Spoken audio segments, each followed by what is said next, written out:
Welcome back students. आज के हमारे इस फोर्थ लेक्चर में हम जो टॉपिक डिस्कस करने जा रहे हैं वो है, सबसे पहले हम डिस्कस करेंगे factors affecting the magnitude of crystal field splitting energy या क्रिस्टल फील्ड स्टेबलाइजेशन एनर्जी। जो हमारे डेल्टा का जो हमने क्रिस्टल फील्ड में डी ऑर्बिटल की स्प्लिटिंग देखा था, तो उस स्प्लिटिंग पे कौन कौन सा फैक्टर इफेक्ट करता है वो देखेंगे कि कौन सा इफेक्ट कंट्रीब्यूट करता है कि डी ऑर्बिटल की स्प्लिटिंग जो है वो कितना होना है। ठीक है, पहला टॉपिक हम ये पढ़ेंगे।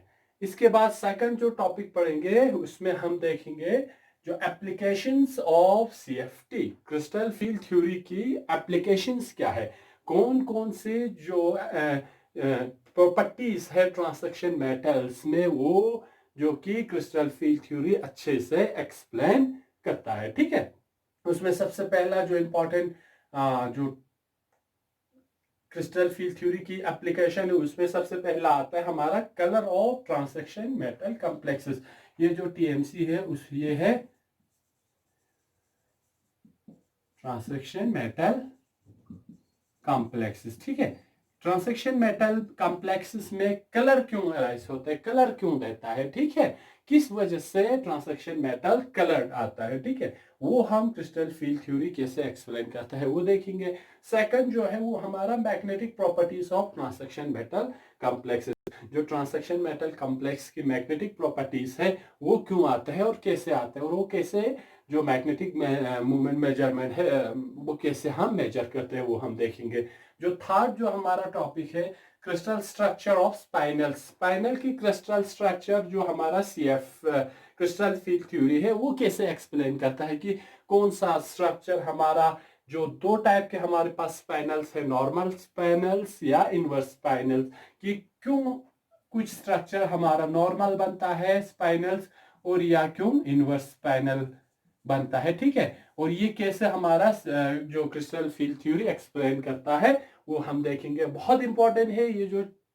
और लास्ट में हम जो देखेंगे वो थर्मोडायनेमिक एंड स्ट्रक्चरल इफेक्ट्स, जो थर्मोडायनेमिक प्रॉपर्टीज है वो ये हमारे क्रिस्टल फील्ड थ्योरी कैसे एक्सप्लेन करता है वो देखेंगे। ठीक है, ये चारों जो है बहुत इंपॉर्टेंट, जो फोर्थ को छोड़ के ये तीनों है वो एज नेट के लेवल के लिए आपको इसमें से बहुत इंपॉर्टेंट क्वेश्चन अराइज होता है, तो इनको आप क्या करना है अच्छे से देखना है। ठीक है, किसे तो हम स्टार्ट करते हैं आज के हमारा जो पहला टॉपिक है वो, कि जो हमारा सीएफएससी है क्रिस्टल फील्ड स्प्लिटिंग स्टेबलाइजेशन या स्प्लिटिंग एनर्जी या स्टेबलाइजेशन एनर्जी है, या जिसे हमने delta, delta O means octahedral complex, delta T tetrahedral complexes या delta SP square planar complexes में कौन कौन सा फैक्टर इस जो डेल्टा की वैल्यू को या मैग्नीट्यूड को कि कितना ये जो है स्प्लिट होना है इस पे इफेक्ट करता है। ठीक है, बहुत सारे फैक्टर है जो कि हमारे इस डेल्टा के वैल्यूज पे इफेक्ट करता है। इसमें सबसे पहले जो फैक्टर है वो है हमारा नेचर ऑफ मेटल आयन। सबसे पहला जो फैक्टर है जो हमारी डेल्टा के वैल्यू की कि कितना जो हमारे डी ऑर्बिटल का स्प्लिटिंग होना है वो क्या करता है, हमारा ये मेटल आयन की नेचर पे डिपेंड करता है। ठीक है, इसमें ये नेचर भी हमारा, इसमें भी हम दो टाइप में इसको डिवाइड करके देखते हैं। एक तो है हमारा oxidation state of metal ion की, मेटल आयन किस ऑक्सीडेशन स्टेट में है, कितना ऑक्सीडेशन स्टेट में है उस पे डिपेंड करता है। दूसरा जो हमारा है कि एक्चुअल जो नेचर है मेटल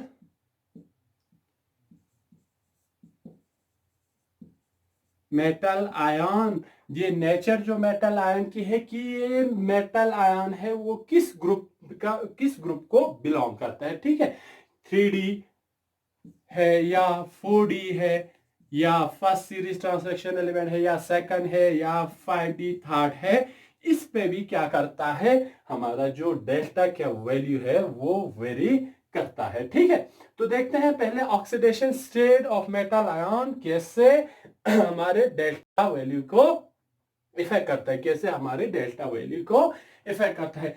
कुछ एग्जांपल्स देते हैं कि जनरली दो हम एग्जांपल लेते हैं डिफरेंट ऑक्सीडेशन स्टेट में कि ये डेल्टा का वैल्यू कितना आता है। ठीक है, फॉर एग्जांपल हम एक एग्जांपल लेते हैं, हमारे पास एक कॉम्प्लेक्स है FeH2O6 2 पॉजिटिव है। इस पे जो हमारा ऑक्सीडेशन स्टेट क्या है, +2 में। हमारे जो आयरन पे क्या चार्जेस है, +2 है। सेकंड आयरन क्या है, सेकंड है। जब हमने इसका डेल्टा नॉट वैल्यू निकाला ऑक्टाहाइड्रल फील्ड में, इसका जब हमने क्या निकाला, ऑक्टाहाइड्रल कॉम्प्लेक्स की बात कर रहे हैं अभी हम, डेल्टा नॉट FeH2O6 2 पॉजिटिव की, तो इसका कितना आया, इसका जो हमारा डेल्टा नॉट का वैल्यू आया, ये आया 10,400 cm-1 सेंटीमीटर इनवर्स आया। ठीक है, ये क्या है, FeH2O6 2+, जो हमारा हम क्या पढ़ रहे हैं कि oxidation state of metal ions कैसे हमारे इस डेल्टा वैल्यू में क्रिस्टल फिश स्टेबलाइजेशन एनर्जी या क्रिस्टल फिश स्प्लिटिंग एनर्जी पे कैसे इफेक्ट कर रहा है। ठीक है, यही दूसरा कॉम्प्लेक्स जिसमें क्या है, FeH2O4 3+, FeH2O हमारे इसमें आएगा FeH2O6 3+। जब हमारा ऑक्सीडेशन स्टेट था तो इसका जो हमारा डेल्टा नॉट वैल्यू आ रहा था वो 13,700 सेंटीमीटर इनवर्स आ रहा है। ठीक है, क्या आ रहा है हमारा, जब यहाँ पे पहला जो FeH2O6 2+ कॉम्प्लेक्स का जब हमने डेल्टा नॉट या क्रिस्टल फिश स्टेबलाइजेशन एनर्जी का वैल्यू निकाला, वो आ रहा है हमारा 10,400 सेंटीमीटर इनवर्स। ठीक है, उसी कॉम्प्लेक्स में जब FeH2O3+ की जब हमने बात किया, यहाँ पे इसका ऑक्सीडेशन स्टेट कितना है, 3 है, इसका कितना है, 2 है।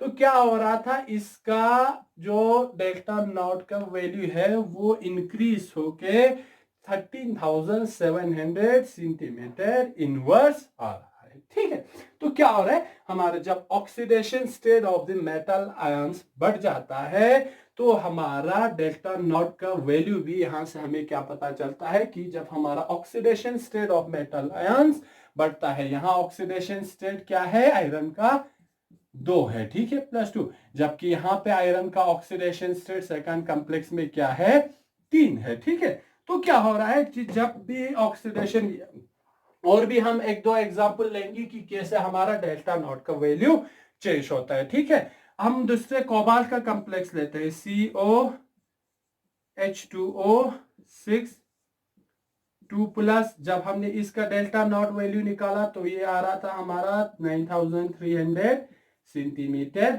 इनवर्स। इसी में जब हमने कोबाल्ट का ऑक्सीडेशन स्टेट जब इंक्रीज हुआ, COH2O6 3+, तो इसका जो हमारा डेल्टा नॉट का वैल्यू आ रहा था वो है 18,200 cm-1। ठीक है, तो ये जो एग्जाम्पल है, फर्स्ट एग्जाम्पल हमारा आयरन का है, सेकंड हमारा क्या है, कोबाल्ट का है। ठीक है, तो इन दोनों में, इसमें कोबाल्ट का ऑक्सीडेशन स्टेट कितना है, 2 है, इसमें कितना है, 3 है। ठीक है, तो क्या हो रहा है, जब भी हमारे मेटल आयंस का ऑक्सीडेशन स्टेट चेंज हो रहा है, मींस ऑक्सीडेशन स्टेट इंक्रीज हो रहा है +2 से +3 में, तो हमारा डेल्टा नॉट का वैल्यू क्या हो रहा है, इंक्रीज हो रहा है। जब +2 था आयरन में तो 10,400 सेंटीमीटर इनवर्स इसका क्या आ रहा है, हमारा डेल्टा नॉट का वैल्यू आ रहा है। जब यही आयरन कॉम्प्लेक्स जब +3 में चला जाता है तो इसका डेल्टा नॉट का वैल्यू इंक्रीज होके 13,700 सेंटीमीटर इनवर्स में जा रहा है। ठीक है, सेकंड जब हमने कोबाल्ट की केस में देखा तो जब कोबाल्ट +2 में था तो उसका डेल्टा नॉट का वैल्यू 9,300 सेंटीमीटर इनवर्स आ रहा है। उसी में जब कोबाल्ट का ऑक्सीडेशन स्टेट +3 में जा रहा है तो इसका डेल्टा नॉट का वैल्यू इंक्रीज होके कितना आ रहा है, 18,200 सेंटीमीटर इनवर्स। तो यहां से हमें पता चलता है कि जब भी मेटल आयंस का जो ऑक्सीडेशन स्टेट है उसका डायरेक्टली क्या है, इफेक्ट है हमारा क्रिस्टल फील्ड स्टेबलाइजेशन एनर्जी में।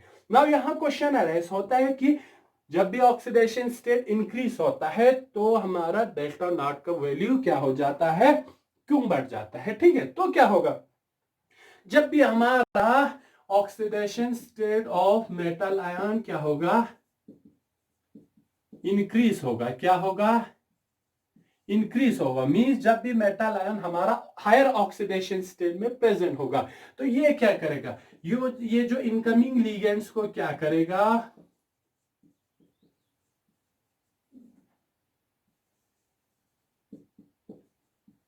मोर पोलराइज्ड, क्या होगा, जो पोलराइजेशन है मेटल आयन की वजह से लिगेंड में है वो क्या होगा, ज्यादा पोलराइज होगा। जब भी जितना भी ऑक्सीडेशन स्टेट बढ़ता जाएगा, प्लस प्लस चार्ज बढ़ता जाएगा, तो यहां पे क्या हो रहा था कि लिगेंड इलेक्ट्रॉन डोनर था, मेटल आयन इलेक्ट्रॉन एक्सेप्टर था। ठीक है, तो क्या होता है कि जब भी हमारा मेटल आयंस का ऑक्सीडेशन स्टेट बढ़ता है तो क्या होगा, पॉजिटिव और नेगेटिव चार्ज में इंटरेक्शन और ज्यादा होगा, तो मोर पोलराइजेशन होगा। ठीक है, क्या होगा, मोर पोलराइजेशन होगा। तो इस केस में क्या होगा, हमारा जो interaction between ligand and metal ion क्या होगा, इंक्रीज होगा। तो जब ज्यादा पोलराइज होगा तो इंटरेक्शन क्या होगा between metal ion and ligand, क्या होगा, इंक्रीजेस, क्या होगा, इंक्रीजेस। तो क्या होगा, जब भी ऑक्सीडेशन स्टेट हमारे मेटल आयंस का बढ़ जाएंगे तो क्या होगा, इनकमिंग लिगेंड्स को ये जो प्लस चार्ज जितना ज्यादा हो जाएंगे उतना क्या करेगा, पोलराइज कर देंगे। जितना पोलराइज होगा तो इन दोनों के बीच में क्या होगा, इंटरेक्शन भी बढ़ जाएंगे। इंटरेक्शन बढ़ने से क्या होगा, वो अंदर की ओर आएंगे लिगेंड। तो क्या होगा, हमारा लिगेंड अंदर की ओर आने से जब दो चीज यहाँ है, एक मेटल और हमारा लिगेंड के बीच में क्या है, अट्रैक्शन है, क्या है, अट्रैक्शन है। ठीक है, दूसरा है हमारा लिगेंड और लिगेंड के बीच में हमारा क्या होता है, रिपल्शन होता है। ठीक है, रिपल्शन होता है। तो क्या होगा, जब वो और अंदर की ओर आएंगे तो हमारा ये वाला जब इंक्रीज हो जाएंगे तो ये भी क्या हो जाएगा, इंक्रीज हो जाएगा। ठीक है, जितना मेटल और लिगेंड के बीच में इंटरेक्शन इंक्रीज होगा उतना अंदर आने से लिगेंड और लिगेंड के बीच में क्या होगा, रिपल्शन ज्यादा होगा। तो रिपल्शन होने से क्या होगा, हमारा जो क्रिस्टल फील्ड में डी ऑर्बिटल की स्प्लिटिंग पे भी इसका इफेक्ट पड़ेगा। वो डी ऑर्बिटल का क्या होगा, स्प्लिटिंग ज्यादा हो जाएगा। ठीक है, डी ऑर्बिटल का स्प्लिटिंग ज्यादा हो जाएगा। तो यहां से हमें पता चलता है कि ऑक्सीडेशन स्टेट +2 से +3 जाने में क्या हो रहा है, 10,400 से 13,700 तक इसका डेल्टा नॉट इंक्रीज हो रहा है। ठीक है, जब भी कोबाल्ट सेकंड से कोबाल्ट थर्ड में जाता है तो 9,300 से 18,200 तक क्या होता है, इसका और जो हमारा डेल्टा नॉट का वैल्यू है वो इंक्रीज होता है। ठीक है, तो ये फर्स्ट पॉइंट है कि क्यों जो हमारा डेल्टा नॉट है या क्रिस्टल फील्ड स्टेबलाइजेशन एनर्जी या स्प्लिटिंग एनर्जी उसका मेटल आयन की ऑक्सीडेशन स्टेट से क्यों इफेक्ट पड़ता है। ठीक है, ये हमारा ये वाला पॉइंट हो गया कि ऑक्सीडेशन और स्टेट ऑफ मेटल आयन कैसे हमारे डेल्टा नॉट पे या हमारे CFAC पे इफेक्ट करता है। ठीक है, अब जो सेकंड है nature of metal ion, metal ion की नेचर मींस किस ग्रुप में मेटल आयन प्रेजेंट है। ठीक है, किस पीरियड में, या वो था 3D ट्रांसेक्शन एलिमेंट है या 4D ट्रांसेक्शन एलिमेंट है या 5D ट्रांसेक्शन एलिमेंट है, ये भी क्या कर देता है, हमारे डेल्टा नॉट की वैल्यू पे इफेक्ट करता है। फॉर एग्जांपल अगर हम बात करें तो क्रिस्टल फील्ड ये वाला सेकंड पॉइंट में अगर हम बात करें तो जो हमारा डेल्टा की वैल्यू है, डेल्टा की वैल्यू क्या होता है, वो 3D से 4D जाने में क्या होता है, इंक्रीज होता है। 4D से क्या हो जाता है, 5D में जाने से भी क्या होता है, इसका वैल्यू इंक्रीज होता जाता है, इसका वैल्यू इंक्रीज होता जाता है। अगर हम कहें तो क्रोमियम से मोलिब्डेनम जाने में, क्रोमियम से मोलिब्डेनम तक जाने में क्या होता है, जो हमारे डेल्टा का वैल्यू है, डेल्टा का वैल्यू, या हमारा कोबाल्ट से रोडियम तक जाने में क्या होता है, RH से जाने में इसका वैल्यू कितना इंक्रीज हो रहा है, लगभग जो हमारा डेल्टा नॉट का वैल्यू है वो इंक्रीज होता है। Delta not value increases by around 50%। ठीक है, तो क्या हो रहा है कि nature of the metal ion में किस ग्रुप में मेटल आयन प्रेजेंट है। ठीक है, इधर वो 3D ट्रांसक्शन एलिमेंट्स को बिलोंग करता है या 4D को करता है या 5D को करता है। इसकी बेसिस पे हमारा क्या होता है, 3D से 4D टू 5D जाने में हमारा डेल्टा नॉट का वैल्यू लगभग क्या होता है, अराउंड 50% क्या होता है, इंक्रीज होता है। 50% इंक्रीज होता है। ठीक है, तो इसके बाद अगर हमारा कुछ कॉम्प्लेक्स में क्या हो रहा है, यही वैल्यू हमारा 25% तक का इंक्रीज होता है। ठीक है, तो यहां से हमें पता चलता है कि जो नेचर ऑफ मेटल आयन है उसका बहुत इंपॉर्टेंट रोल है डेल्टा नॉट की वैल्यू क्या करने में, वैल्यू फिक्स अप करने में। या हम ऐसा भी कह सकते हैं कि डी ऑर्बिटल का कितना स्प्लिटिंग होना है उस पर क्या करता है, हमारा मेटल आयन का जो नेचर है वो बहुत इंपॉर्टेंट रोल प्ले करता है। ठीक है, तो ये फर्स्ट पॉइंट हुआ कि नेचर ऑफ मेटल आयंस कैसे हमारे सीएफएसी पे इफेक्ट करता है। ठीक है,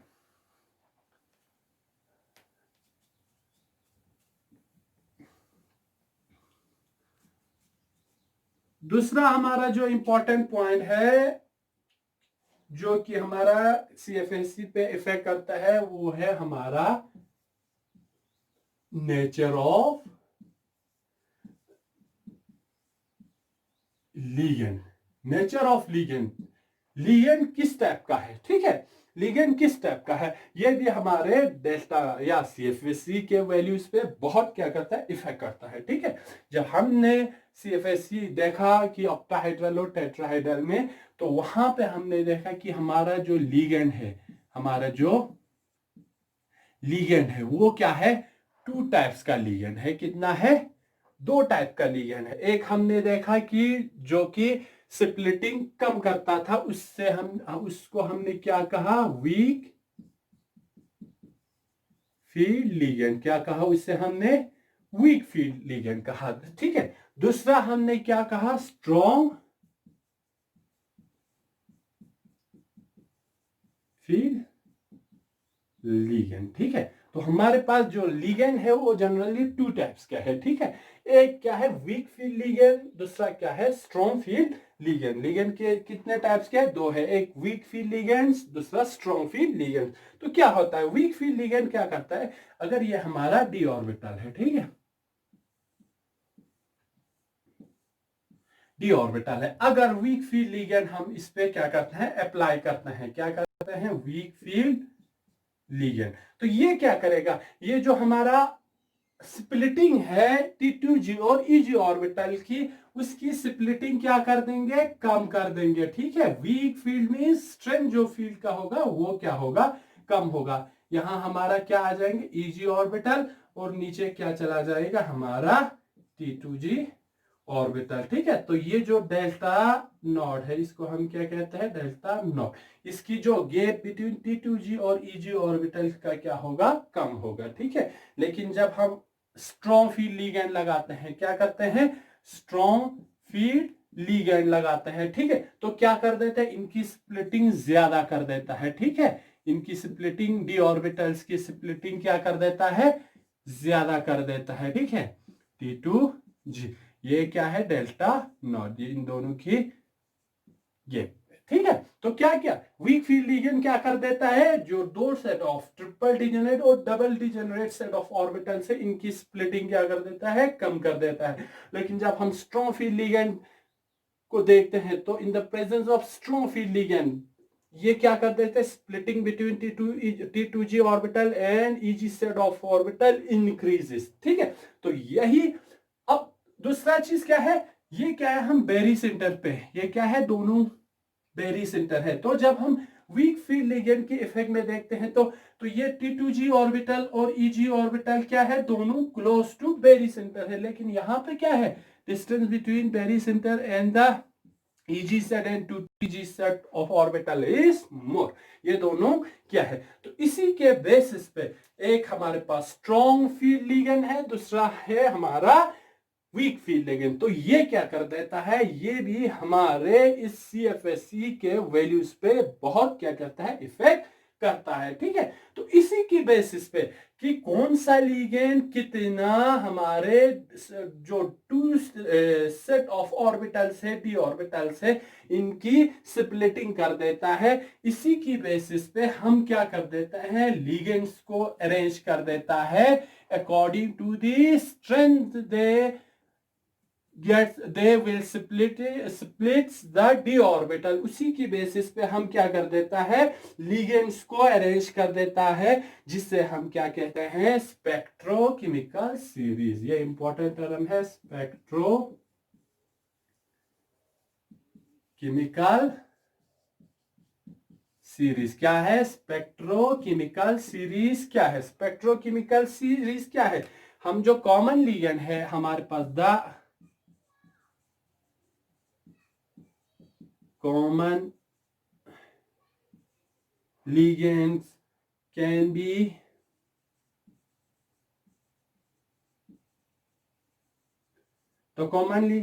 be arranged in the order of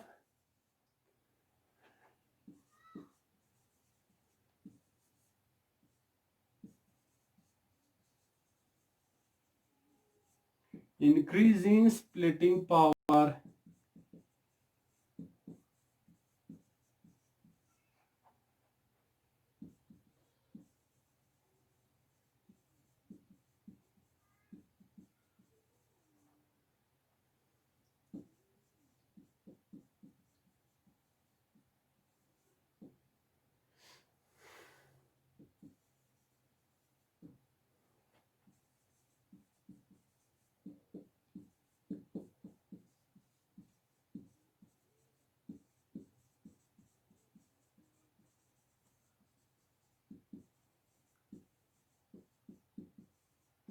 ठीक है।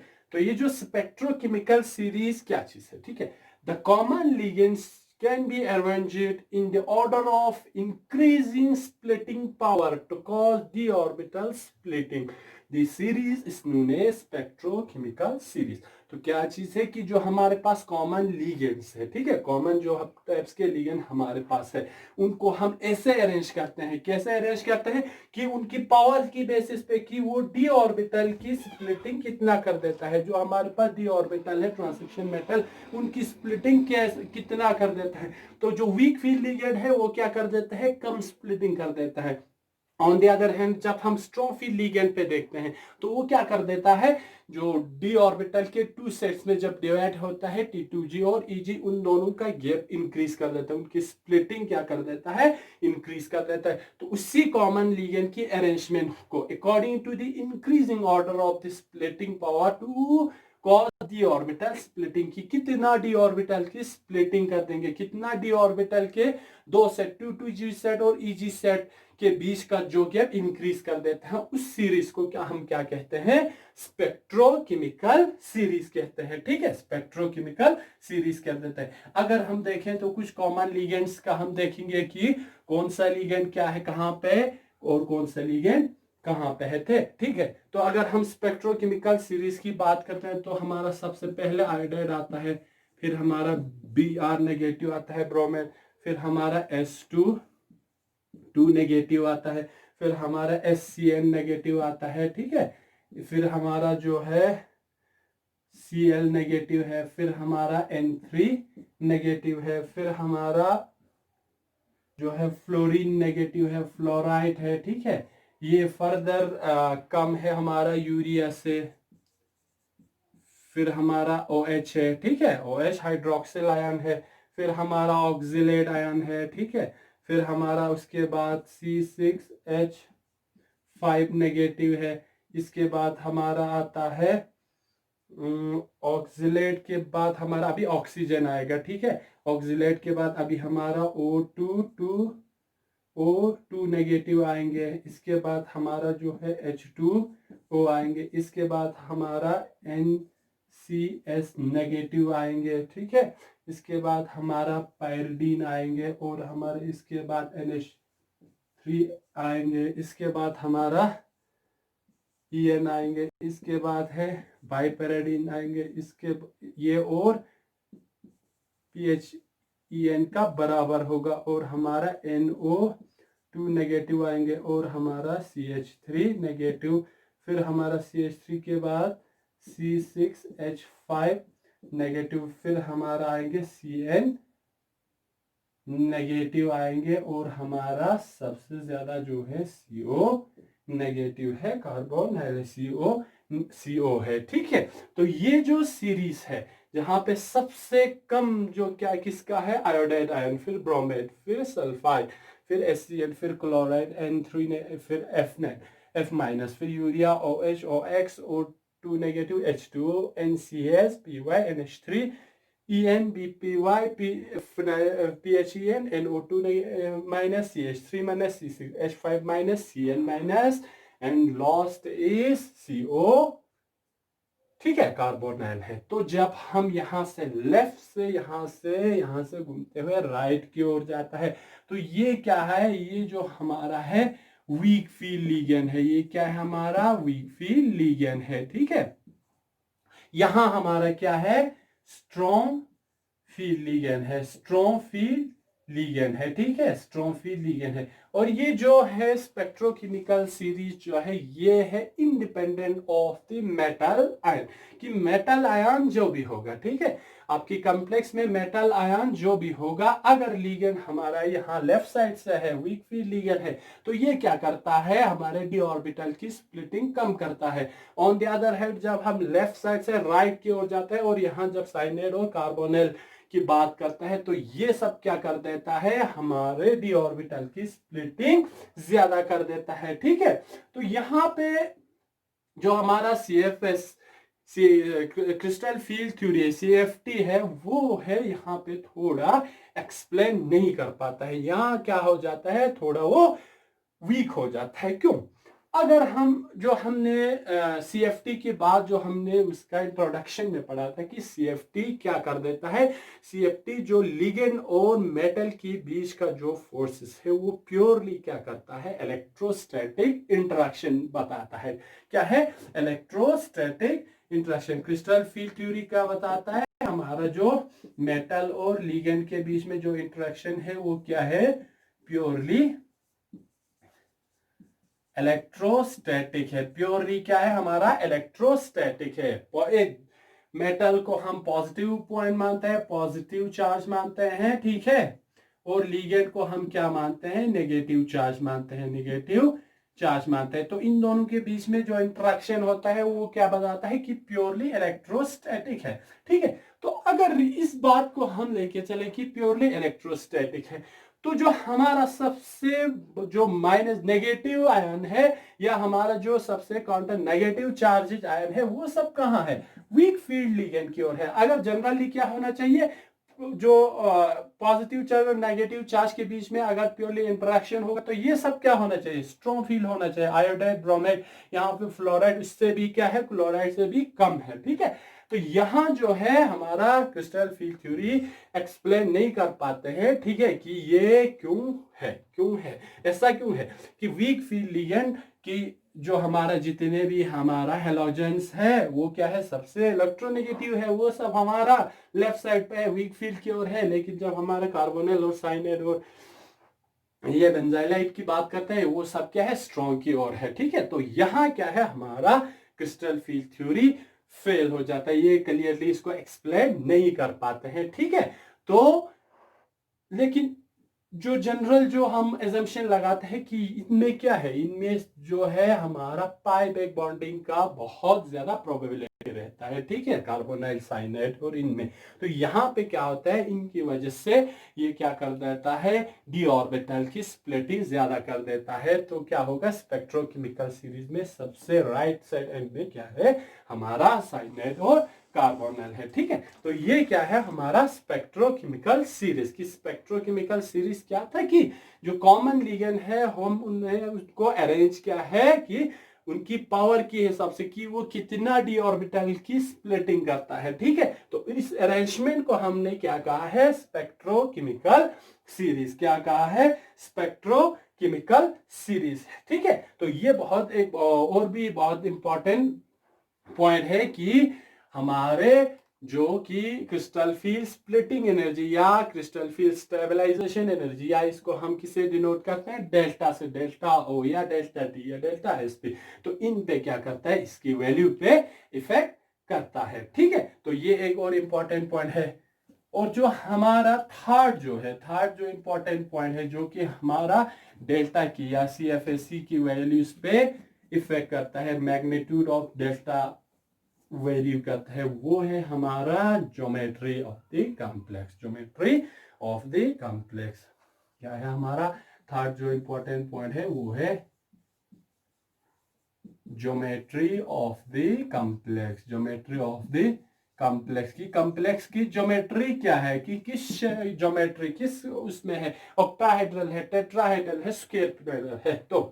तो इसमें क्या होता है, जो हमने देखा है कि जो डेल्टा टी जो हमने देखा crystal field stabilisation energy calculate करते हो, तो ये क्या है, डेल्टा टी है हमारा 4/9 ऑफ डेल्टा नॉट। जो हमारा टेट्राहाइड्रल कॉम्प्लेक्स की बात करता है, तो उसमें क्या है, delta value 4/9 of delta not है। डेल्टा नॉट से या dot in case of octahedral complex से कम है 4/9। ठीक है, 4/9। तो जो हमारा स्क्वायर प्लेनर कॉम्प्लेक्स है, स्क्वायर प्लेनर कॉम्प्लेक्स में डेल्टा क्या होता है, ये फर्दर इंक्रीज होता है हमारा, क्या होता है, फर्दर इंक्रीज होता है हमारा डेल्टा नॉट से। ये जो होता है 1.3 टाइम्स क्या होता है, डेल्टा नॉट है। एसपी जो है हमारा 1.3 टाइम्स हमारा एसपी बड़ा होता है ऑक्टाहाइड्रल कॉम्प्लेक्स से। ठीक है, क्यों, हमने इसमें देखा कि हमारा इसमें क्या हो रहा था, लीगेंड ही कम था। ठीक है, इसमें 4 ही लीगेंड है, इसमें हमारा 6 लीगेंड है। ठीक है, वहां से क्या हो गया कि इसका जो CFSE वैल्यू क्या हो गया, कम हो गया। स्क्वायर प्लेनर की जब बात हमने किया, इसमें टेट्रागोनल डिस्टॉर्शन से हमारा फर्दर डी ऑर्बिटल्स की क्या हो रहा था, स्प्लिटिंग हो रहा था। ठीक है, तो वहां इसलिए इसका वैल्यू क्या हो गया, और भी फर्दर होगा। इन जनरल हमारा क्या होगा, डेल्टा जो SP हो गया वो 1.3 टाइम्स डेल्टा नॉट हो गया। ठीक है,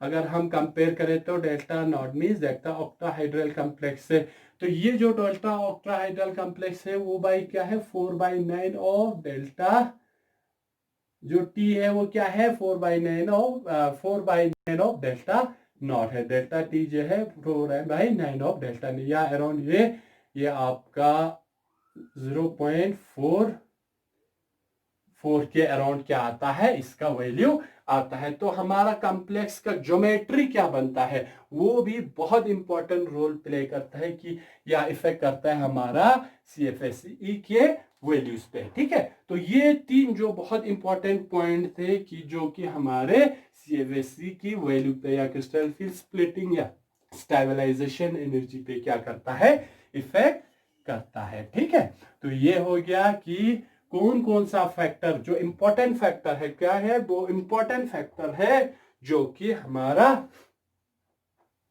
क्या कहते हैं, इस पे डेल्टा या CFSE के वैल्यूज पे इफेक्ट करता है, CFSE की वैल्यू पे इफेक्ट करता है। ठीक है, तो ये आपका और एक टॉपिक क्या हो जाता है, कंप्लीट हो जाता है। इसके बाद जो हमने जो लिखा था कि इसके बाद हम क्या पढ़ेंगे, हम पढ़ेंगे applications of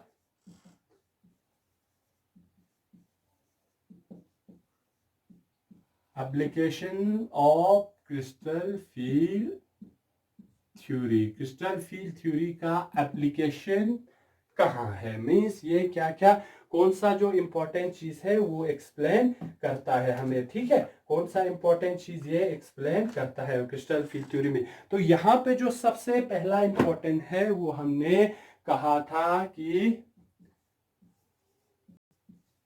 colour of transaction metal complexes, जो ट्रांसेक्शन मेटल कॉम्प्लेक्सेस है उसमें कलर कैसे अराइज होता है। ठीक है, जो सबसे सक्सेसफुली क्रिस्टल फील्ड थ्योरी ने जो एक्सप्लेन किया है, तो वो यही है कि ट्रांसेक्शन मेटल में कलर कैसे अराइज होता है। ठीक है, कलर कैसे अराइज होता है। ठीक है, तो क्या होता है जब हम किसी लाइट को, जो इलेक्ट्रोमैग्नेटिक रेडिएशन है, राइस है, लाइट को हम कोई, ये हमारा क्या है, ट्रांसक्शन मेटल कॉम्प्लेक्स है, ठीक है। तो जब लाइट ये इस पे पड़ जाता है, क्या हो जाता है, लाइट इस पे पड़ जाता है, तो क्या करता है, या तो ट्रांसक्शन मेटल पूरे इस लाइट को क्या कर देता है, एब्जॉर्ब कर देता है। फर्स्ट केस में क्या होता है, जो हमने लाइट जो कॉम्प्लेक्स क्या पे रेडिएट करता है, तो वो क्या कर देता है, एब्जॉर्ब करता है द होल लाइट, जो सारे लाइट को क्या कर देता है, एब्जॉर्ब करते हैं। तो वो क्या नजर आता है, हमें वाइट नजर आता है, ठीक है। क्या नजर आता है, वाइट नजर आता है। पहले केस में जब कोई ट्रांसक्शन मेटल कॉम्प्लेक्स पूरे सारे लाइट को एब्जॉर्ब करते हैं, तो उसका कलर हमें क्या नजर आएंगे, वाइट नजर आएगा, ठीक है। दूसरा दूसरा केस जो होगा हमारा, क्या करेगा कि जो ट्रांसमिट कर देगा लाइट को, क्या कर देगा, पूरे लाइट को ट्रांसमिट कर देगा, ट्रांसमिट द होल लाइट को पूरा क्या कर देगा, ट्रांसमिट कर देगा। तो वो क्या अपीयर करेगा, वो नहीं, जब ये पूरा एब्जॉर्ब करेगा तो वो सॉरी, यहाँ पे एक मिस्टेक होगी, ये ब्लैक होगा, कलर क्या होगा, ब्लैक होगा। पूरा जब ट्रांसमिट कर देंगे तो ये क्या बनेगा, व्हाइट कलर बनेगा, ठीक है। ये दो केस है, या तो पूरा लाइट को एब्जॉर्ब करेगा तो कलर क्या आपको अपीयर आएगा, ब्लैक। जब पूरे लाइट को ट्रांसमिट कर देगा, ठीक है, कॉम्प्लेक्स, या रिफ्लेक्ट कर देगा, या ट्रांसमिट कर देगा, या कर देगा क्या, रिफ्लेक्ट कर देगा, तो आपका जो कॉम्प्लेक्स नजर आएगा उसका क्या कलर नजर आएंगे, व्हाइट आएंगे, ठीक है। जो थर्ड पॉइंट है, थर्ड पॉइंट क्या करता है कि कॉम्प्लेक्स क्या कर देता है, कुछ लाइट को क्या कर देता है, एब्जॉर्ब कर देता है, कुछ को क्या कर देता है, रिफ्लेक्ट या ट्रांसमिट कर देता है। इसमें क्या कर देता है, थर्ड में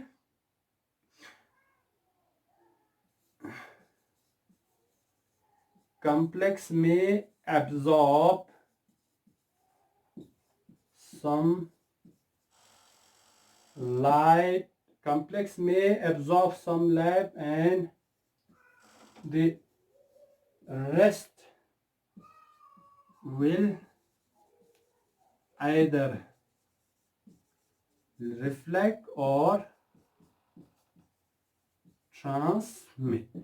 क्या करेगा, जब हम इस पे लाइट रेडिएट करेंगे तो क्या होगा, इसमें से कुछ लाइट वो क्या करेगा, एब्जॉर्ब करेगा, और कुछ क्या करेगा, रिफ्लेक्ट या ट्रांसमिट करेगा। और यही जो एब्जॉर्प्शन, कुछ जो एब्जॉर्ब करता है, कुछ लाइट जो एब्जॉर्ब करता है, वो क्या कर देता है, बाद में ट्रांसमिट कर देता है, ठीक है। बाद में क्या हो जाता है, वो जो एब्जॉर्बन ऑफ द लाइट होता है वो किस रेंज में एब्जॉर्ब होता है, ये विजिबल रेंज में एब्जॉर्ब होता है। किस में एब्जॉर्ब होता है, जो इलेक्ट्रोमैग्नेटिक रेडिएशन की जो रेंज है उसमें, विजिबल रेंज में जो हमारा एब्जॉर्प्शन होता है, जिसका जो फ्रीक्वेंसी वो आपका 4000 एंगस्ट्रॉम टू 7000 क्या है, एंगस्ट्रॉम है। ये किस रीजन का है, विजिबल रीजन की हम बात कर रहे हैं। किस रीजन की बात कर रहे हैं हम, विजिबल रीजन की बात कर रहे हैं, ठीक है। 4000 टू 7000 की जो इसमें कॉम्प्लेक्स ने कुछ लाइट जो एब्जॉर्ब किया है, वो इस रेंज में होता है, जो कि हमारा विजिबल रेंज में फॉल ऑफ होता है। विजिबल रेंज में, विजिबल में जहां हमको इस एक कलर नजर आता है, ठीक है। तो इसका जो एब्जॉर्बेड लाइट है, ठीक है, उसका कलर, और बाद में ये जो वापस ट्रांसमिट करेंगे उसका कलर क्या होता है, डिफरेंट होता है। कलर जो इसने एब्जॉर्बेड है, ठीक है, कलर ऑफ एब्जॉर्बेड लाइट इस क्या होता है, different from the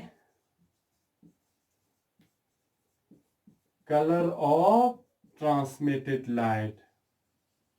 transmitted light, जो कॉम्प्लेक्स ने लाइट का कलर एब्जॉर्ब किया था, ठीक है, बाद में एब्जॉर्ब करने के बाद जब वो कलर, जब वो लाइट वापस ट्रांसमिट करेंगे, ठीक है, तो उन दोनों का कलर क्या होगा, डिफरेंट होगा, ठीक है। तो उसी को हम क्या कहते हैं, कंप्लीमेंट्री कलर कहते हैं। क्या कहते हैं? कंप्लीमेंट्री कलर कहते हैं। जो कलर कॉम्प्लेक्स ने एब्जॉर्ब किया था और जो कलर बाद में वो ट्रांसमिट करते हैं, ठीक है, तो उसको क्या कहते हैं? हम कंप्लीमेंट्री कलर कहते हैं, ठीक है। तो कॉम्प्लेक्स एब्जॉर्ब एक किस्म की लाइट को करेंगे, बाद में जो ट्रांसमिट करेंगे, जो हमें विजिबल होगा, वो क्या होगा? उसकी कंप्लीमेंट्री कलर होगा, ठीक है। कलर दोनों का एक जैसा नहीं होगा, ठीक है। तो थर्ड जो केस है वो इंपॉर्टेंट है। यहीं से हमारा जो ट्रांसेक्शन मेटल है वो कलर्ड बन जाता है। ट्रांसेक्शन मेटल्स क्या बन जाता है? कलर्ड बन जाता है, ठीक है। और यहाँ ये इंपॉर्टेंट आपको पॉइंट ध्यान में रखना है कि जो कॉम्प्लेक्स ने कलर एब्जॉर्ब किया है और बाद में जो ट्रांसमिट करेंगे, उन दोनों का कलर क्या होगा? डिफरेंट होगा। इसीलिए जो कलर एब्जॉर्ब किया है वो हमें नजर नहीं आएंगे कॉम्प्लेक्स का, लेकिन जो कलर ट्रांसमिट किया है, कंप्लीमेंट्री कलर जो हम कहते हैं, वो क्या है? हमें विजिबल होगा, ठीक है, विजिबल होगा। देखते हैं हम कुछ एग्जांपल यहाँ पे एक दो की, जो कुछ कॉम्प्लेक्स कौन सा कलर हमें एब्जॉर्ब करता है और कौन सा कलर हमें ट्रांसमिट कर देता है। फॉर एग्जांपल हम एग्जांपल लेते हैं हमारा हाइड्रेटेड क्यूप्रिक सल्फेट का, Cu2+ का। ये क्या है? हमारा हाइड्रेटेड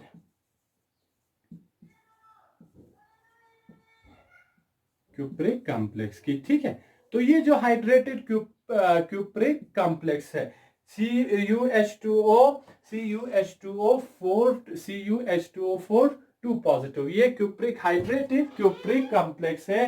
ये क्या कर देता है? ये हमारा जो ब्लू लाइट को क्या कर, ये हमारा जो येलो लाइट, ये हमारा क्या कर देता है? एब्जॉर्ब कर देता है। ये हमारा जो लाइट एब्जॉर्ब करता है, क्या कर देता है? येलो लाइट को, ठीक है। ये क्या होता है? एब्जॉर्ब होता है। जो हमारा एब्जॉर्ब जो कलर होता है, ये क्यूप्रिक हाइड्रेट या हाइड्रेटेड क्यूप्रिक कॉम्प्लेक्स, तो ये एब्जॉर्ब किस लाइट को करता है? हमारे येलो लाइट को, ठीक है। बाद में जो ट्रांसमिट कलर करता है, ट्रांसमिट जो हमें दिखाई देता है, ठीक है, इसकी कलर का, तो ये जो क्या देता है? ब्लू कलर ट्रांसमिट कर देता है, ठीक है। तो येलो लाइट का जो कंप्लीमेंट्री कलर है वो क्या है? ब्लू है, कंप्लीमेंट्री कलर है, ठीक है। तो वो क्या कर देता है? जो कॉम्प्लेक्स है वो एब्जॉर्ब एक किस्म की लाइट को करता है और ट्रांसमिट दूसरे किस्म की लाइट को करता है। मींस जो येलो का कंप्लीमेंट्री कलर है वो क्या है? ब्लू। इसीलिए हमारा ये जो क्यूप्रिक हाइड्रेट है या hydrate of cupric complex sulphate है, CuH2O4, ये क्या कर देता है? आपको इस क्या कर देता है? हमारा येलो लाइट को एब्जॉर्ब कर देता है और ब्लू लाइट को ट्रांसमिट कर देता है। इसीलिए ये जो कॉपर का जो कॉम्प्लेक्स है वो हमें क्या कर देता है? ब्लू कलर नजर आता है। क्या नजर आता है? ब्लू कलर नजर आता है, ठीक है। इसमें और एक हमारा एग्जाम्पल है कि कॉपर की जो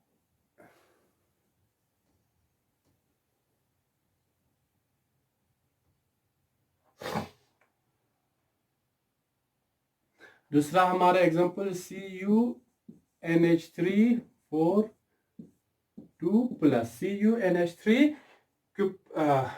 कुप्रा अमोनियम सल्फेट। इसका जो कलर होता है वो होता है ग्रीन, येलो ग्रीन लाइट क्या कर देता है? एब्जॉर्ब कर देता है, ठीक है। येलो और ग्रीन लाइट क्या कर देता है? एब्जॉर्ब कर देता है। और जब बाद में ये ट्रांसमिट क्या करता है? ये जो कॉम्प्लेक्स ट्रांसमिट करता है वो वायलेट लाइट क्या कर देता है? ट्रांसमिट कर देता है, ठीक है। ये जो लाइट येलो ग्रीन क्या कर देता है? एब्जॉर्ब कर देता है और ट्रांसमिट जो है हमारा वायलेट लाइट ट्रांसमिट कर देता है। इसीलिए ये वाला कॉम्प्लेक्स हमें क्या नजर आता है? वायलेट कलर नजर आता है, ठीक है, वायलेट कलर नजर आता है। तो ये है जहां पे हमारा ये जो कलर इन ट्रांसेक्शन मेटल कॉम्प्लेक्स हमारा CFT एक्सप्लेन करता है। क्या करता है हमारा CFT? अच्छे से इस कलर इन ट्रांसेक्शन मेटल को एक्सप्लेन करता है, ठीक है। ये हमारे CFT क्रिस्टल फील्ड थ्योरी का बहुत इंपॉर्टेंट एप्लीकेशन है कि कलर इन ट्रांसैक्शन मेटल कॉम्प्लेक्स वो क्या करता है, एक्सप्लेन करता है। ठीक है, और अब जो दूसरा इंपॉर्टेंट एप्लीकेशन है हमारा CFT का, कि वो क्या एक्सप्लेन करता है, हमारा जो मैग्नेटिक प्रॉपर्टीज है। ठीक है, मैग्नेटिक प्रॉपर्टीज है।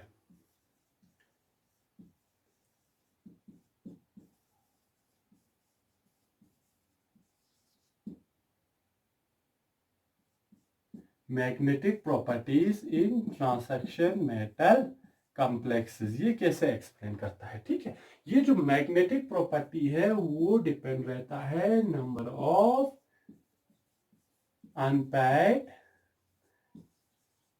इलेक्ट्रॉन्स पे। किस पे रहता है, नंबर ऑफ अनपेयर्ड इलेक्ट्रॉन की। आपकी जो कॉम्प्लेक्स है, जो आपका ट्रांसैक्शन मेटल कॉम्प्लेक्स है, वो उसमें कितना नंबर ऑफ अनपेयर्ड इलेक्ट्रॉन है। ठीक है, तो यहां से दो चीज, एक हमारा डायमैग्नेटिक कॉम्प्लेक्स अराइज होता है। ठीक है, और हमारा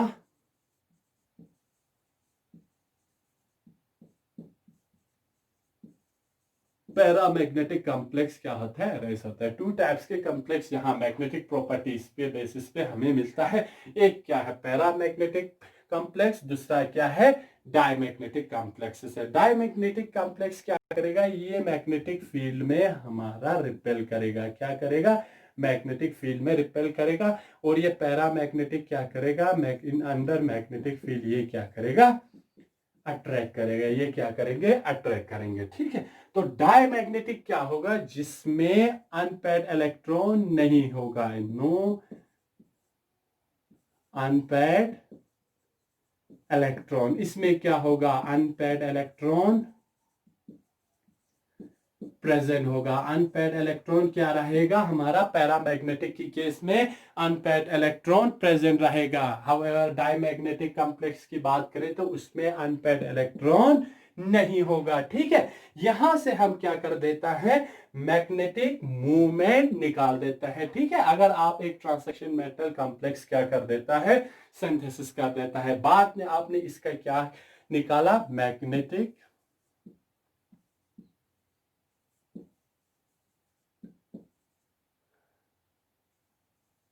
मूवमेंट मेजरमेंट किया। ठीक है, मैग्नेटिक मूवमेंट मेजरमेंट किया, तो यहां से आपको पता चलेगा कि आपकी कॉम्प्लेक्स में कितना नंबर ऑफ अनपेयर्ड इलेक्ट्रॉन है।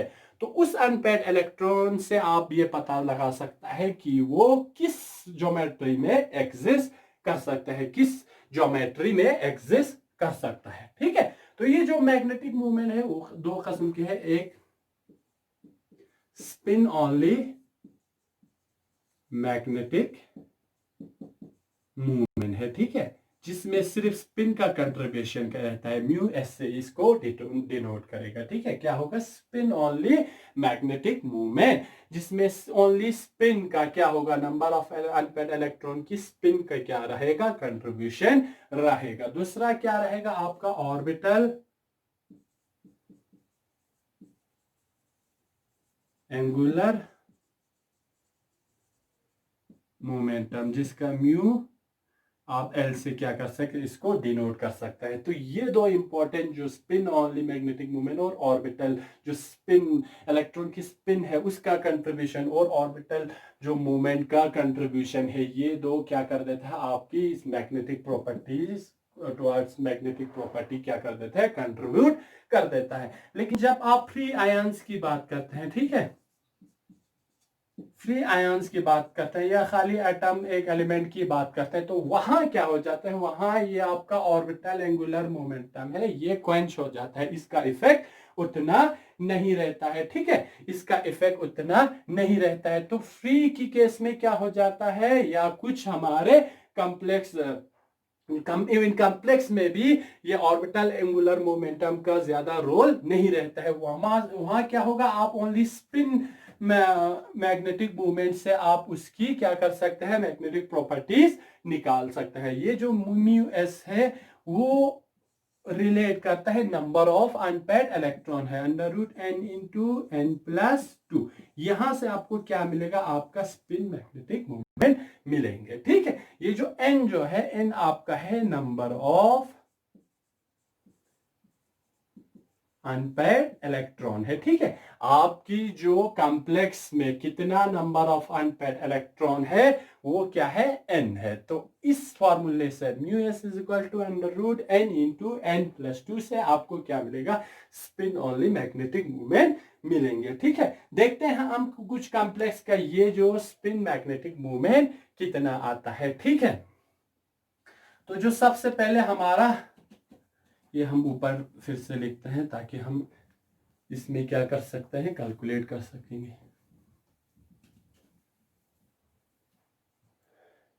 म्यू एस क्या किसके बराबर था हमारा, under root n into n plus 2 Bohr B M Bohr magneton. ठीक है, ये यूनिट है। ठीक है, तो सबसे पहले हम एक एग्जांपल लेते हैं हमारा D1 केसेस में। D1 केसेस का हम एक एग्जांपल लाते हैं Ti3 पॉजिटिव टाइटेनियम 3 पॉजिटिव के कॉम्प्लेक्स में, जो कि हमारा एक क्या है D1 सिस्टम में, उसमें क्या होता है, d ऑर्बिटल में एक ही इलेक्ट्रॉन रहता है। ठीक है, तो यहाँ क्या होगा, हमारा T2g 1 होगा, Eg 0 होगा। जो भी इलेक्ट्रॉन होगा हमारा कहाँ होगा, T2g सेट, T2g में होगा। ठीक है, जो हमारे सेट ऑफ ऑर्बिटल है। तो इसमें क्या होगा, हमारा जो अनपेयर्ड इलेक्ट्रॉन है n इज इक्वल टू कितना है, 1 है। ठीक है, तो हमारा म्यू एस किसके बराबर होगा, म्यू जो है under root n into n plus 2 bm। ठीक है, तो ये n कितना है हमारा, D1 की केस में 1 है, 1 इंटू 1 प्लस 2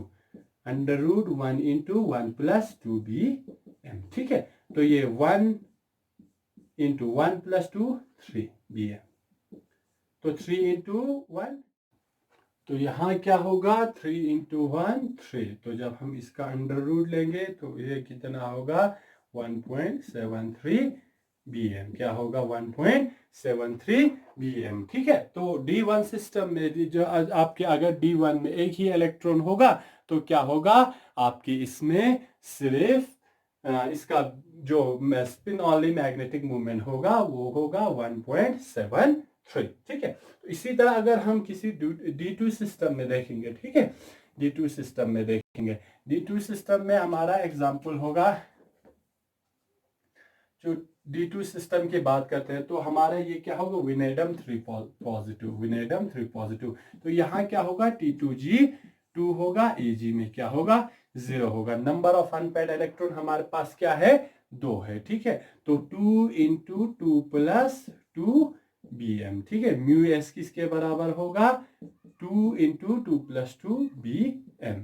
ठीक है, तो यहाँ पे क्या होगा, 2 इंटू 2 प्लस 2 4 bm। ठीक है, तो 4 2 8। तो इसका अगर हम अंडर रूट लेंगे तो क्या होगा, ये 2.83। तो इसी तरह आप क्या कर सकते हैं, तो D2 D3 D4 D5 high spin क्या कर सकते हैं, इनके ये magnetic spin only magnetic movement निकाल सकते हैं। ठीक है, तो हम कुछ यहाँ पे कैलकुलेटेड और एक्सपेरिमेंटल और जो कैलकुलेटेड वैल्यू रहता है इनका कुछ D1 टू D5 सिस्टम का हम इधर लिखेंगे। ठीक है, तो अगर हमारा आयन देखो क्या है, और जो D सिस्टम, कौन सा D सिस्टम है, ठीक है, और उसका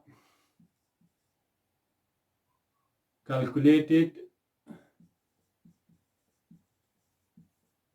म्यू एस कितना आया है, और जो ऑलरेडी एक्सपेरिमेंटल रिपोर्टेड है, ठीक है, एक्सपेरिमेंटल म्यू एस रिपोर्टेड है वो कितना है। ठीक है, तो सबसे पहला आयन हमने क्या कहा, टाइटेनियम 3 प्लस। ठीक है, ये क्या है, हमारा D1 सिस्टम है। ठीक है, T2g 1 Eg क्या है, हमारा 0 है। ठीक है, तो जब हमने इसका म्यू एस कैलकुलेट किया तो कितना आ गया, ये 1.3s bm आ गया। ठीक है, इसका जो एक्सपेरिमेंटल ऑलरेडी कैलकुलेटेड है वो वेरी करता है 1.7 टू 1.8 bm।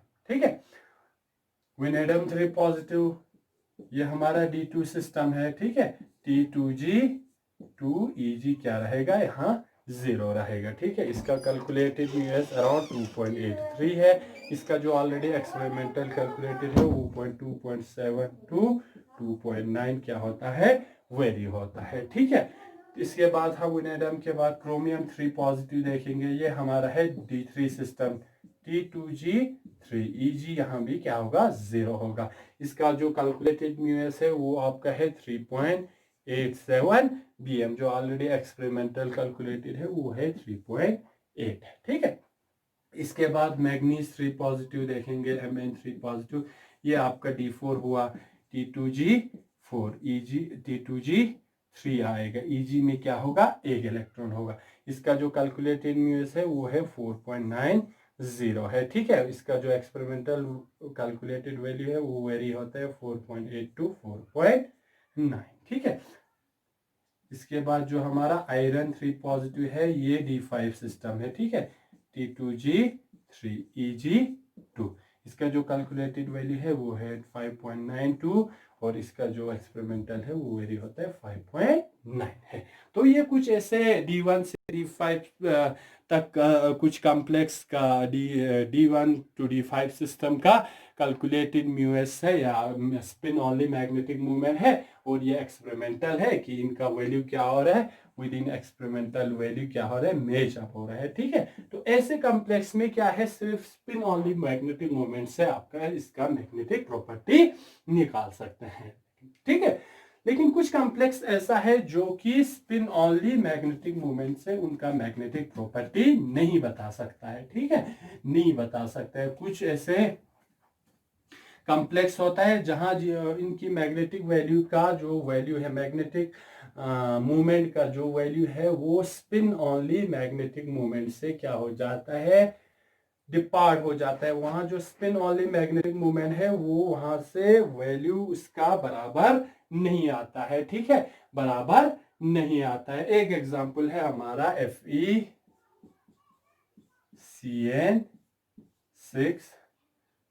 3- है। ये एक ऐसा एग्जांपल है जहां पे क्या होता है, आपका जो spin only magnetic movement value से डिपार्ट हो जाता है, अलग हो जाता है। ठीक है, मैग्नेटिक प्रॉपर्टी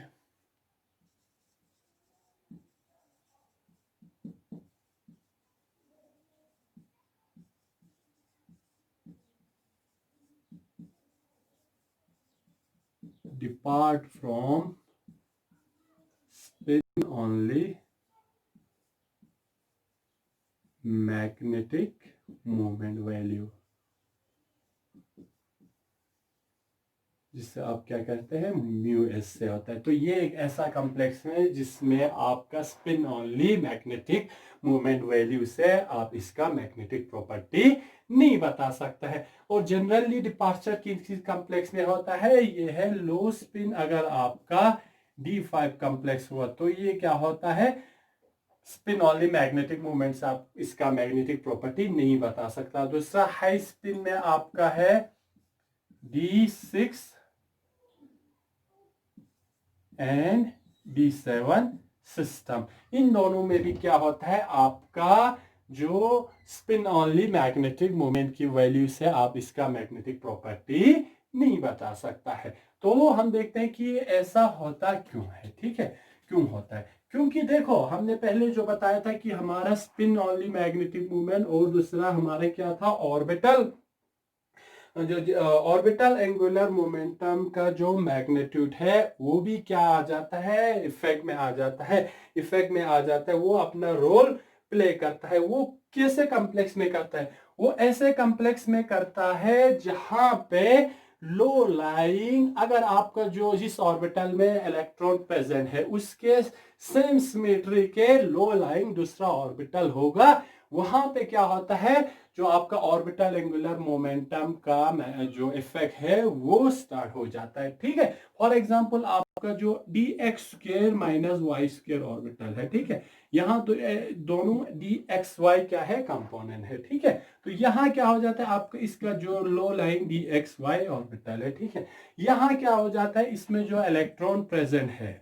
वो जो ऑर्बिटल एंगुलर मोमेंटम की वजह से क्या हो जाता है, इन दोनों में रिवॉल्व हो जाता है, ठीक है, क्योंकि इनका की क्या है, लगभग सिमेट्री सेम है, ठीक है। अगर हम इसको देखेंगे इनका स्ट्रक्चर, ठीक है, ये एक्स एक्सिस है, ये वाई एक्सिस है, ठीक है, तो x square minus y square कहाँ फॉल होता है, ये एक्स एक्सिस और वाई एक्सिस पे फॉल होता है, ठीक है, इस तरह ये एक्स एक्सिस, ये वाई एक्सिस, ये कौन सा है हमारा, d x square minus y square जो सेट ऑफ ऑर्बिटल है इसका स्ट्रक्चर है। लेकिन जब डी एक्स वाई की बात करता है, ये कहां पे फॉलो होता है, in between x and y, x and y की क्या होता है, बीच में रहता है। तो ये जो एक सिमेट्री के जो ऑर्बिटल रहते हैं उसमें जो इलेक्ट्रॉन प्रेजेंट होता है वो due to the orbital angular momentum ये क्या होता है, इसमें इस तरह रिवॉल्व हो जाता है। इन दोनों ऑर्बिटल में ये क्या कर सकता है, इलेक्ट्रॉन मूव कर सकता है।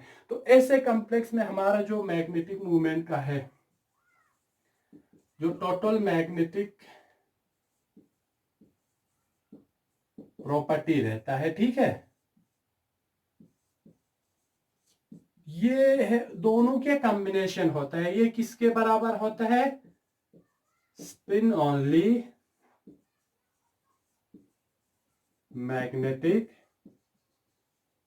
मूवमेंट, जिसे हम यूएस से डिनोट करता है, ठीक है, प्लस हमारा क्या होता है,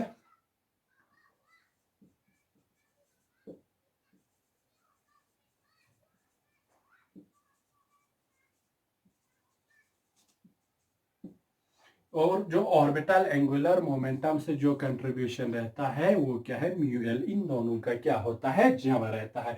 इन दोनों की कंट्रीब्यूशन से इसका टोटल क्या हो जाता है, ऐसे कॉम्प्लेक्स का मैग्नेटिक प्रॉपर्टी निकल जाता है। अब स्पिन ओनली मैग्नेटिक मूवमेंट से इसका जो प्रॉपर्टी है वो नहीं निकाल सकता है, वो नहीं निकाल सकता है, ठीक है। तो इसका जो टोटल फॉर्मूला होगा वो कैसे बनेंगे, ठीक है, तो इसमें आपका जो मैग्नेटिक मूवमेंट का वैल्यू कहां से आएंगे, ठीक है। तो ये जो हमने क्या कहा, mu spin only plus magnetic, mu s plus s is equal to किसके बराबर होगा, ठीक है, under root 4s into s plus 1। ये आपका कहां से आएगा, आपका स्पिन ओनली मैग्नेटिक मूवमेंट का कंट्रीब्यूशन है, plus l into l plus 1 b m. L into l plus 1 का कंट्रीब्यूशन कहां से आएगा, ये आपका आएगा ऑर्बिटल एंगुलर मोमेंटम का कंट्रीब्यूशन। ये आपका क्या रहेगा, स्पिन ओनली मैग्नेटिक मूवमेंट का कंट्रीब्यूशन रहेगा, ठीक है। तो इन दोनों से, इन दोनों के कंट्रीब्यूशन से क्या कर सकते आप, ऐसे कॉम्प्लेक्स का मैग्नेटिक प्रॉपर्टी निकाल सकता है, ठीक है। तो ये दो हमने दो इंपॉर्टेंट एप्लीकेशन देखा आज क्रिस्टल फील्ड थ्योरी का। एक तो क्या करता है, वो कलर इन ट्रांसैक्शन मेटल में एक्सप्लेन करता है कि कलर क्यों आता है, ठीक है। तो क्या कलर क्यों आता है, ड्यू टू दी आप जो लाइट एब्जॉर्प्शन करता है वो क्या करता है, एब्जॉर्प्शन लाइट करने की वजह से इलेक्ट्रॉन एक्साइटेड हो जाता है, ठीक है, T2G ऑर्बिटल से E2EG ऑर्बिटल में चला जाता है। तो जब वो वापस आता है तो जो एनर्जी छोड़ता है, ठीक है, वो क्या होता है, जितना एनर्जी एब्जॉर्ब हुआ था उसकी कंप्लीमेंट्री कलर आ जाता है, ठीक है। वह दूसरा जो इंपॉर्टेंट प्रॉपर्टी था कि जो magnetic property transaction metal complex में, जिस जो कि क्या होता है, नंबर ऑफ अनपेयर्ड इलेक्ट्रॉन्स से रिलेट करता है, ठीक है। तो आज के लिए इतना ही, इसी पे हम स्टॉप कर देता है। नेक्स्ट जो हमने एप्लीकेशन अभी पढ़ना है वो क्या है, स्ट्रक्चर्स ऑफ स्पाइनल्स, और इसके बाद हमें थर्मोडायनेमिक एंड स्ट्रक्चरल इफेक्ट हम नेक्स्ट क्लास में देखेंगे, ठीक है। तो आज के लिए इतना ही, थैंक यू।